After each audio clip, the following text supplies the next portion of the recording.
So you wanted to unlock the secrets of vintage guitar tone, specifically the allure of P.A.F. pickups. Right. And you provided us with Duane Flower's book, Echoes of Vintage, for us to kind of dive into. Yeah. This is a pretty in-depth look. Oh, yeah. And Duane certainly seems to know what he's talking about. Absolutely. Over 50 years of experience playing guitar, plus all the other books that he's written. Yeah, he's a wealth of knowledge. So are you ready to explore what makes these pickups so legendary and why guitarists like Duane Allman and Jimmy Page love them so much? I am definitely ready. All right. And you know what's interesting right off the bat is that Flowers really emphasizes the inconsistency of these vintage pickups as a key part of their appeal. Oh, really? Yeah, it's almost counterintuitive. Yeah, wouldn't we want perfectly consistent, predictable components? Yeah, you would think so, especially these days Right. when mass production is all about precision and uniformity. Right.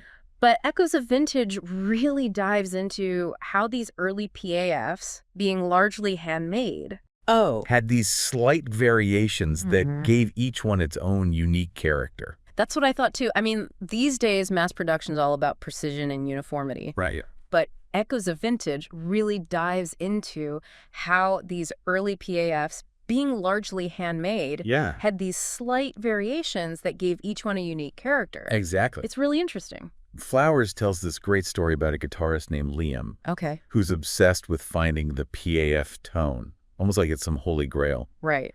But the point Flowers is making is that it's the variance, the individuality of each pickup that makes them so special. It's like searching for a single perfect snowflake Wow. when the beauty is in the entire snowfall, if you will. That's a really interesting way to put it. So it's not about chasing this idealized sound. No. It's the subtle differences, the imperfections Yeah, that give each PAF its own voice. exactly. That's cool. And Flowers uses a great analogy Okay. to illustrate this, comparing PAFs to vintage wine. Oh, okay. Just like subtle differences in the soil, the climate, the winemaking process create unique characteristics in each bottle. Right. The slight variations in materials and construction of PAF pickups Okay. contribute to their individual sonic personalities. Love that analogy. It makes so much sense. That's a good one. So speaking of materials and construction, what exactly was Gibson doing back in the late 50s that created this variance? That's the big question. What were these pickups made of that made them sound so unique? Well, Flowers takes us back to the Gibson factory in Kalamazoo, Michigan, Okay. where these pickups were born. We're talking Alnico 2 magnets, 42-gauge wire, butyrate bobbins, Okay. all these materials that were standard at the time. Right. But even slight variations in the properties of these materials, along with the hand-winding process, would impact the final sound.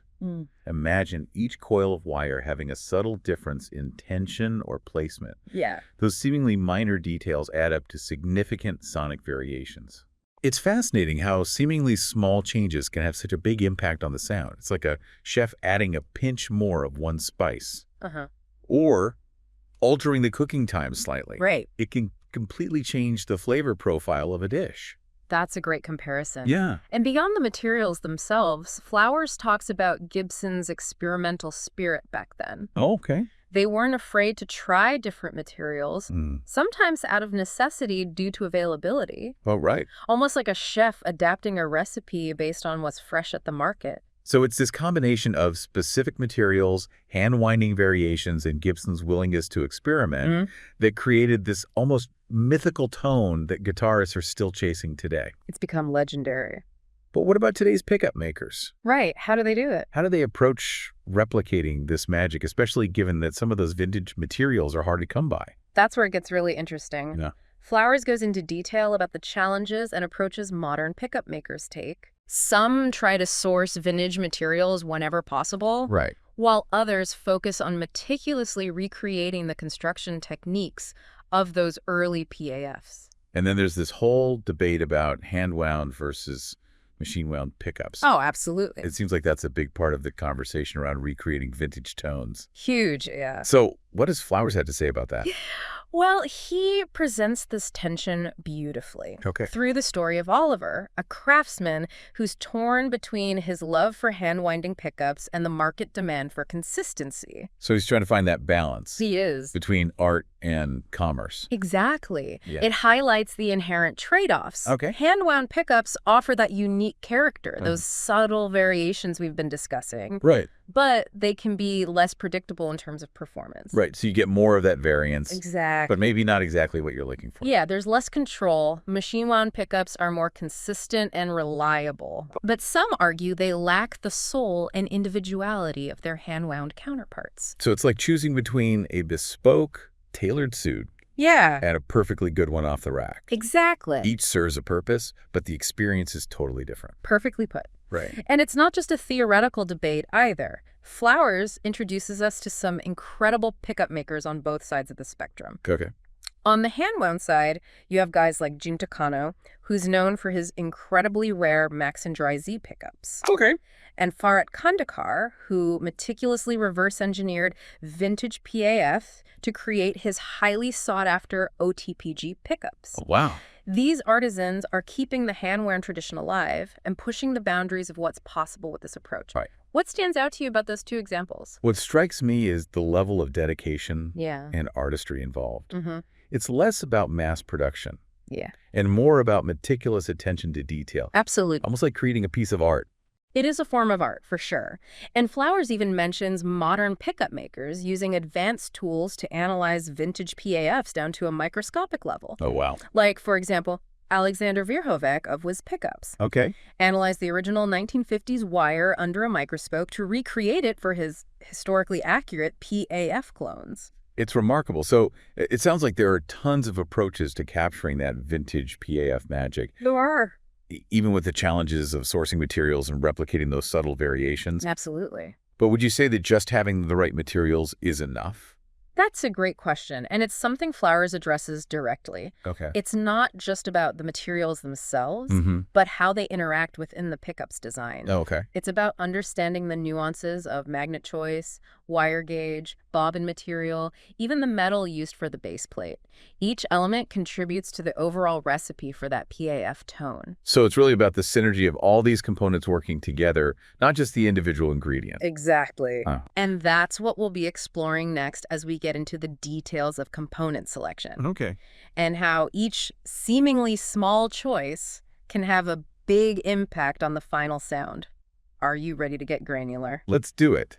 This is where it gets really interesting for those of us who love to tinker and experiment. All right, let's dive in. Okay, so we're getting into the nitty-gritty of component selection now. Yeah. And it sounds like there are a lot of factors Mm-hmm. that contribute to that elusive PAF tone. There are. Where do we even begin? Well, Flowers breaks it down really well in Echoes of Vintage. Okay.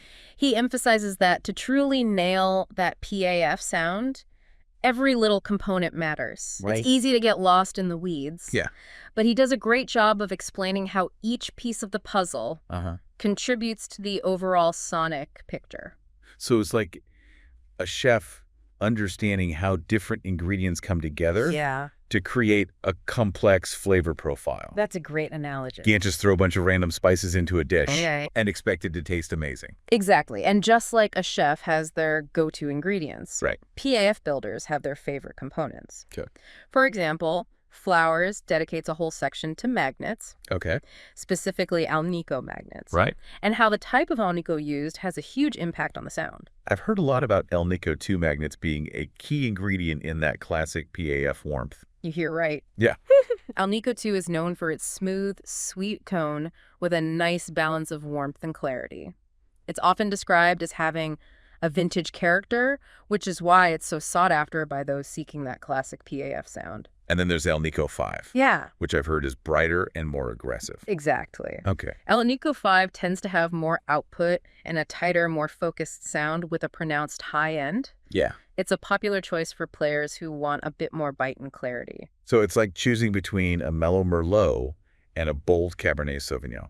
Each one brings its own flavor to the table. Mm-hmm. But beyond magnets, what are some of the other components that play a crucial role?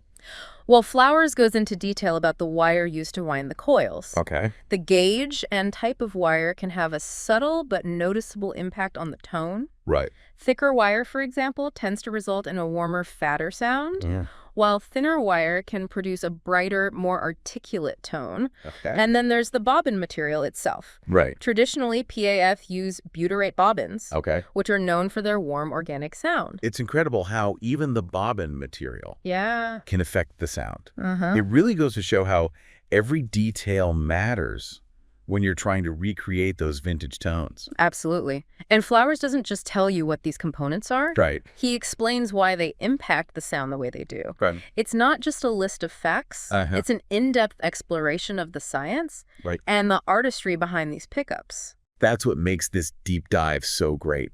It's more than just a surface level overview.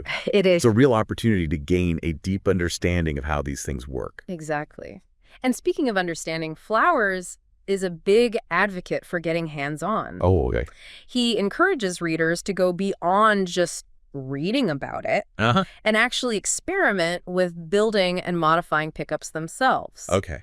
He argues that's the best way to truly grasp the nuances of how these components interact and how even small tweaks can make a world of difference. That's a great point. It is. It's like learning to cook. You can read all the recipe you want, Yeah. but until you get in the kitchen and start chopping veggies and mixing spices, you're not going to truly grasp the process. Yeah. But building pickups can seem pretty intimidating It can. for someone who's never done it before. Eh. What advice does Flowers give for those who want to take the plunge? Well, he provides a really clear and concise guide for getting started, Okay. walking you through the tools you'll need, the basic techniques, and even offering tips on sourcing materials.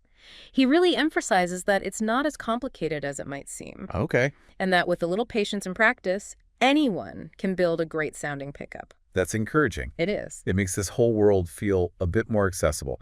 And it's not just about following a recipe, right? No. It's about experimentation and finding your own voice through tweaking and modifying. That's exactly it. Flowers talks about this iterative process of building, testing, documenting, analyzing, and refining. Oh, okay. He encourages readers to approach it like an experiment, trying different combinations of components, documenting the results, and then refining their approach based on what they learn. It's a continuous journey of discovery. And speaking of discovery, the book also talks about how modern technology can be used to analyze and replicate those vintage sounds. Uh-huh. It seems like a bit of a contradiction. Yeah. Using cutting-edge technology to recreate something from the past. It's an interesting observation. It's not about replacing traditional craftsmanship, but enhancing it with modern tools. Right. Flowers talks about how oscilloscopes, spectrum analyzers, and multimeters can be incredibly useful in understanding the why behind the sound, not just the what. So it's like using a high-tech oven that allows you to perfectly control temperature and timing, but still relying on your culinary skills to create a delicious meal. I like that analogy. Yeah. It perfectly captures the essence of how these tools can be used. Okay. They help builders analyze the frequencies and electrical properties of vintage pickups, so they can replicate those nuances with greater precision. It's like having a magnifying glass that allows you to see the intricate details of a masterpiece. And Flowers also highlights the importance of community. Oh, absolutely. Connecting with other builders and experts who share that passion for vintage sound. It's easy to get caught up in your own little world. It is. But there's so much to be gained from sharing knowledge and experiences. It's huge. He shares this great anecdote about a craftsman named Benjamin who was initially hesitant to network, Right. but then realizes the value of connecting with others in the field. Benjamin finds out about a rare stash of vintage wire through a connection he made at a guitar show. It just goes to show you how valuable those connections can be. It's like having a global network of fellow chefs sharing secrets